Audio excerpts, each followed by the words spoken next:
住之後嚟到咧 B 題呢一題咧，咁佢就同我哋講咧個 AC 就12cm 啦，AC 12cm 呢度12cm，咁佢就同我哋講叫我哋揾個 area of ABC，area of ABC 咧係一個直角嚟嘅。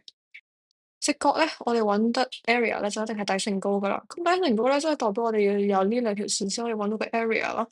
咁呢一題咧，佢俾咗個12我哋，which 其實佢就已經足夠我哋揾到兩條線嘅長度噶啦。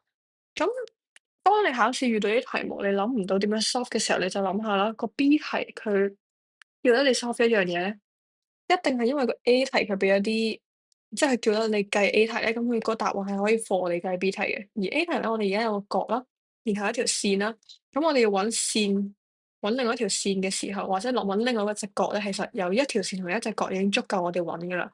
咁我哋有一條線一隻角嘅時候，我哋揾另外一條線咧，我哋用 cosine 或者 sin cosine tangent 咧，咁就已經足夠我哋揾另外一條線啦。咁調翻轉，如果我哋有一條線一隻角咯，然後再揾另外一隻角嘅時候咧，咁我哋咧就會用ratio 啦。咁但係今題就唔係叫我哋揾直角啊嘛，咁所以我哋就直接用 sin cosine tangent 揾條線出嚟啦。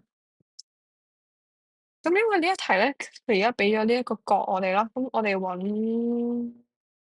揾 AB 同埋揾 BC 啦。而呢一隻角咧，佢牽涉咗嘅就係一個 cosine 同埋一個 sin。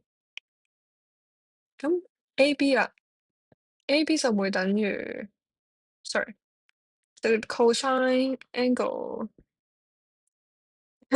BAC 咧，就會等於12度 over BA，AB。咁所以 AB 咧會等於12 cosine 82，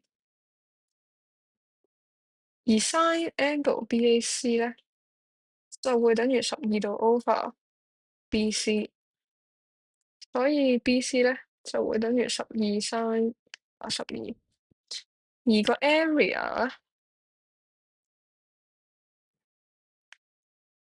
就會等於1 over 2，就會等於1 over 2乘翻 AB 再乘翻 BC，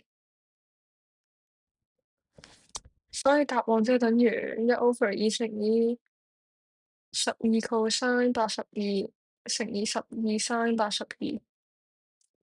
咁好簡單啫，即係撳機啦。其實最尾應該係計到9.92cm 出嚟嘅。12 cosine 82乘以12 sin 82乘以0.5，咁就4cm 入咗咯。Correct to DP。好，咁呢題就係咁簡單。